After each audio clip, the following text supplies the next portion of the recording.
Hello everyone, welcome to BYJU'S exam prep and I am Vipin Kumar. Now in this next session of Sunday Ka Funda, we will be talking about one of the most common phenomena that we see on a daily basis in our home, in our offices, and it is directly connected to your thermodynamics and heat transfer concepts. Okay, and I hope that you have seen the title so you can easily guess on what topic we will be talking about, and that topic is boiling. What is that topic? That topic is boiling. Now, how the boiling happens, what are the different phases in the boiling, what are the different reasons we are going to talk about, and then later on we are going to see all the reasons while basically boiling water. In actuality, in reality, we are going to see that. Okay, chalo. So as you all know, I think you may have seen these diagrams earlier as well, and this curve is for pool boiling. So there are two types of boiling: pool boiling and flow boiling.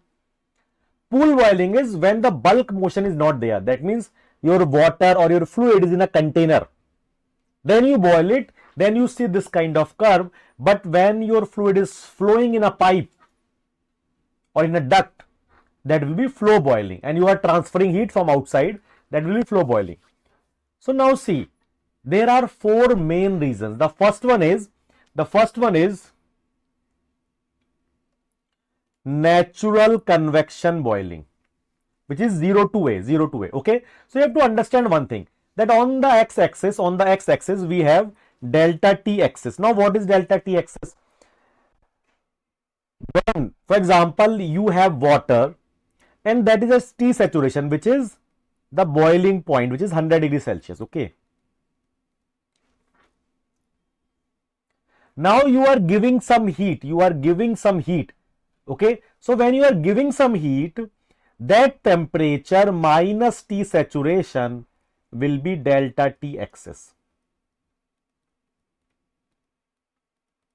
That means if you keep giving heat, your T will be increasing and your delta T axis will be increasing, because T saturation will remain constant, because T saturation will be 100 degrees Celsius itself. But as you are giving heat, T will increase and delta T axis will also increase. Yes or no? Okay, very good. When delta T axis is going to increase, so what we see are heat transfer per unit area of boiling. What is heat transfer per unit area? What is Q dot boiling? It will be, either if you are boiling, you can say mass flow rate into latent heat. Yes, but with this latent heat, how you are giving this latent heat? You can also say m dot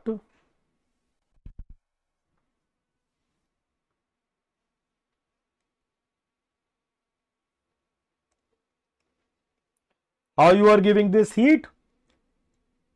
HA delta T axis. Yes or no? By this heat will be given to latent heat. This will be converted to latent heat. So these remain same. Now you can see if delta T axis is increasing, this Q boiling will also going to increase. So this is the curve that is plotted with respect to delta T axis and Q boiling. And now you see here, now we are going to see that in some time.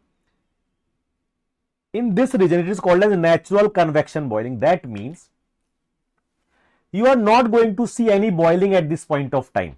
You are not going to see any boiling at this point of time, but only natural convection currents will be formed. That means the particles that are near to the surface of the heated body. So if you are giving heat from the bottom, the particles, the molecules that are there at the bottom will get heat, they get heated, and their density is going to decrease and they will go up, while the colder molecules will come down. So a natural convection current will be formed. So heat transfer will take place. This Q boiling will increase because of natural convection. Hotter molecules will take heat, becomes less dense and go up, and colder molecules will, which are denser, they will come down. So these type of currents is natural current. So it will happen in 0 to A, and it actually happens when delta T axis up to 5 degrees Celsius. That means your T actual is 105.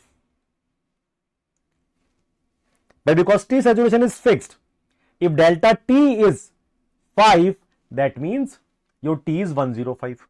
Okay. Now after this, at the end of this region, yani ki at point A, you will start seeing bubble formation. Bubble formation. So you can see that bubble forming. And when you see that bubble forming, that is isolate boiling. Isolate. So this whole region from B to C is called as, it is called as nucleate boiling. A to C. A to C. This is A, this is C. From A to C is called as nucleate boiling, but it divides into two parts. One is isolate boiling, one is column boiling. So isolate boiling is that bubbles are forming, but they are isolated. They are not backed up. So one bubble is formed here, one bubble is formed there, one is formed there, and they are going up. Now because there is nothing to support them, they will start from the surface, but they will not reach the top. They will start from the bottom, but they will not reach at the top. So few of them will start here, but they will vanish in between. Some will reach at the surface, but not all of them. And this will be around up to 10 degrees Celsius. Then once your delta T axis increases above 10 degree, then a lot of bubbles start formation. So when a lot of bubbles start formation, bubbles one over other, yani column boiling will start formation. So you will see a whole bunch of bubbles coming from the bottom to the top. That is called as column boiling. It is called as column boiling. So this here is 30 degrees Celsius. Now on a day-to-day basis, we only operate within this range. So we do not go beyond this. We operate in this region itself. But let us say you want to go beyond it. Then what actually happens is that a lot of bubbles because you see at your point C, a lot of bubbles are formed and they are coming up. But if you are still increasing your temperature, then these bubbles will start, because a lot of bubble formation is happening, so will start staying at the bottom or at the surface of the heating body. And because of that, it will become a layer, it will become a film around the heated surface. Now bubble is what? It is a vapor, and vapor thermal conductivity is much less than water thermal conductivity. So that means heat transfer will not happen because of conduction or convection. It will reduce, basically it will reduce because thermal conductivity is much less. So that is why you see a dip in the heat transfer. And when you keep doing it, you will reach a delta T axis as 120 degrees Celsius. So after that, your temperature is really high. When temperature is really high, so here radiation phenomena starts dominating. So now heat transfer is not happening by conduction and convection in this region. Heat transfer is happening due to radiation. So this point is called as Leidenfrost point. When the heat transfer is minimum, heat transfer of boiling is minimum, is called as Leidenfrost point. And now sometimes what happens, you see here a lot of bubbles are formed. Now sometimes due to some abnormality, if these bubbles, and the bubbles are storing heat, they are not transferring, they are storing heat. Now if they are storing heat, and let us say for some reason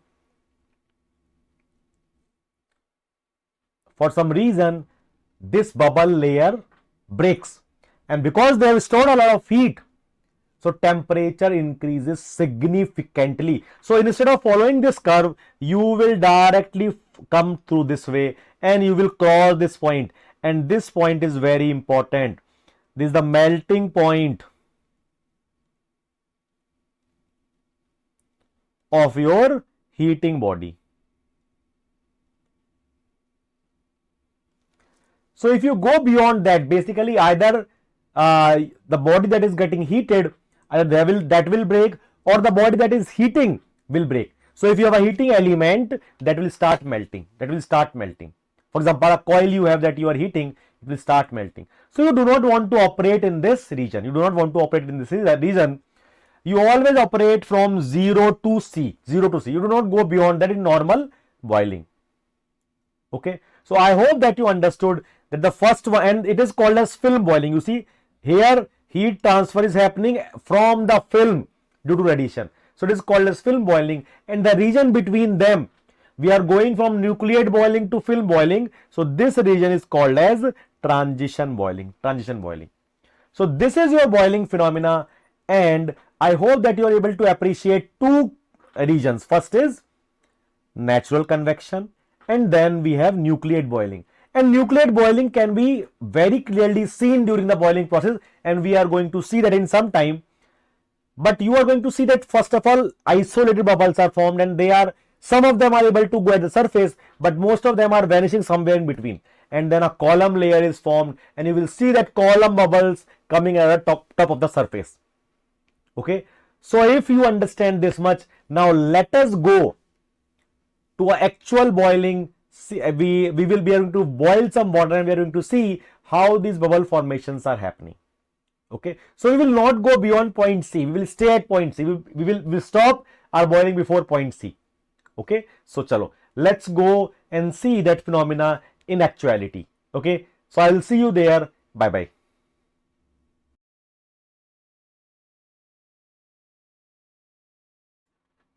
Hello everyone, welcome back. So as you all know, we have seen that there are two main reasons, okay, natural convection and your nucleate boiling.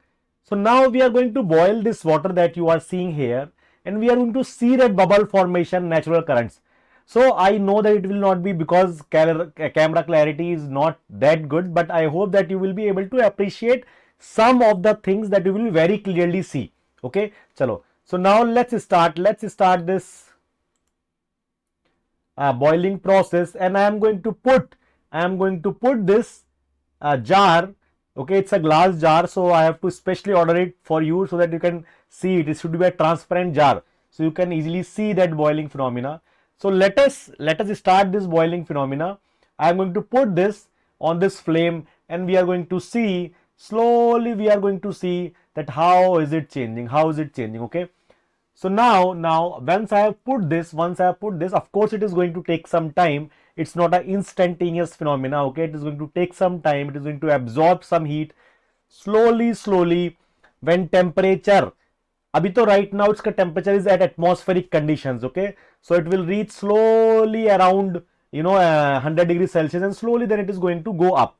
Okay, so now we have to wait a little bit. So but you can see in some time that you will be able to see, because natural currents you will be very easily able to see in some time.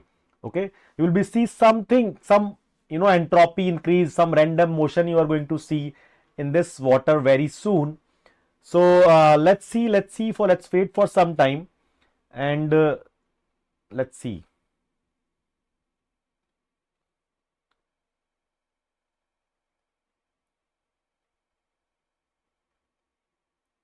I hope that you are able to appreciate that bubble formation at the surface. Yes, that bubble formation, are you able to appreciate that? Look, experiments are always like this. You have to wait, you have to slowly see things. Okay, what you study in theory, it's very different than what you actually do. So I hope that you can able to appreciate that bubble formation at the surface. It's very important that you appreciate that. Okay, now these bubbles are slowly moving up, and some of them will come down. Okay, now again it is going to take some time. It is only bubble formation. And natural convection currents, it's very rare to see, because first of all it happens for a very short time, and that happens very internally. So very small molecules go up. You have to focus on that water for to what resolution, but then only you will be able to see. But I hope that you are able to see that bubble formation at the surface. Now slowly you are going to see that one bubble will go up, and it will not reach the surface. I hope now you are able to see that. I just saw one. Look, I saw one more bubble going up. Yes or no? So it is going up, but you are not able to see some of them. Of course, some of them you are able to see at the surface, but few, look, I have seen one going up and one went up to the surface, one vanished in between. Okay, so now you can see that now slowly one bubble, two bubble, isolated bubbles, not like all the bubbles are going. One bubble is going, one is reaching, but the next one is not reaching. Why one is reaching? Because it has more energy. The other one was not properly heated, so it did not have enough energy to go up. Okay, so now you are, I hope that you are able to see slowly the number of bubbles is going to increase. Okay, we are going to see, look, now more bubble formation, now you see continuous bubbles are going up, you can see that, very small molecules also going up. So now, right now, natural convection bubble formation are happening simultaneously. Okay, now you can appreciate natural convection as well. And now see, bubbles are going up, now you will be seeing, yes, see, you can see, I know that you can see bubbles are going up. Again it is still an isolated bubble formation zone. So you are not seeing column bubbles. You will see column bubbles, formation of columns of bubbles you will see. But right now, I hope that you can see that a lot of bubbles, not lot, but basically many bubbles are formation is happening and they are going up the surface. Yes, but some are still vanishing in between. Some are going up at the surface. But now you can see more number of bubbles. Yes or no? Very nice. Slowly I am seeing the number of bubbles are increasing and the frequency of bubble going up is increasing. Yes, I can see that. Yes, and now more and more. Now you can see that energy at the bottom. You see, now you can see that. Yes, slowly we are going to column boiling. Slowly we are moving to column boiling, and with lot of energy, bubbles are going up more frequently, and slowly we are going to see that bubble columns going up. Slowly we are going to see in just 30 seconds or 1 minute, we are going to see that. You see that bubble formation. Very vigorous boiling is about to happen. You will see that bubbles, you see that. I hope that you are able to appreciate that now a lot of bubbles are coming up and they are going up. Yes, very big bubbles are going formation and then they are going up. You see that vigorous boiling has started. And now all the bubble formation is happening. They are going at the surface. You see, these are going at the surface. Yes or no? You see, this is what is boiling. Now you have increased. Slowly it is going to point C. Where maximum heat flux is transferred. Of course, we will not go beyond that because that is not normal. Okay, it happens very rarely. But now I think you can appreciate all the bubbles going up. Or you can see that bubbles from the top to the bottom. Yes or no? So this is your beautiful boiling phenomena. And this is what we have talked about. Of course, we will not go to transition boiling and film boiling. Okay, but that is very difficult to see. And to see that heat transfer is reduced, it's very it's basically very it's very difficult basically from visible eyes. Okay, but here you can appreciate that bubble formation. Bubbles are going, column bubbles, they are going at the surface, and you can see that surface moving. Yes or no? So I hope that you are able to appreciate that. Okay, so this is how we have reached from point A, that is natural convection, to isolated boiling and then to column boiling. So now once you see this water, I hope that you will remember me and this phenomena and this experiment. And so guys, if you like this video, do not forget to like and also subscribe to BYJU'S Exam Prep YouTube channel. Okay, and share this video with your friends. Okay, share this video. They can see how boiling happens. Okay, do not forget to share this video with your friends. Okay, now we have become YouTubers basically. Like, subscribe and comment. Okay, but anyway, I hope that it will help you share this video to your friends so that they can also enjoy this video, because we put a lot of work. We have to think. We have to think what we can show you. We have to think that how we can, perform this experiment. And I hope that you appreciate that. Okay. Chalo. So I'll see you next time. And if you have not seen my Kalpana Chawla video, which was released yesterday, so documentary of Kalpana Chawla, do watch Super Saturday on Kalpana Chawla that was released on 14th of October, yani ki say yesterday. Okay. Go and watch that. Okay. Chalo. I'll see you very soon in the next session. Thank you very much. Bye bye.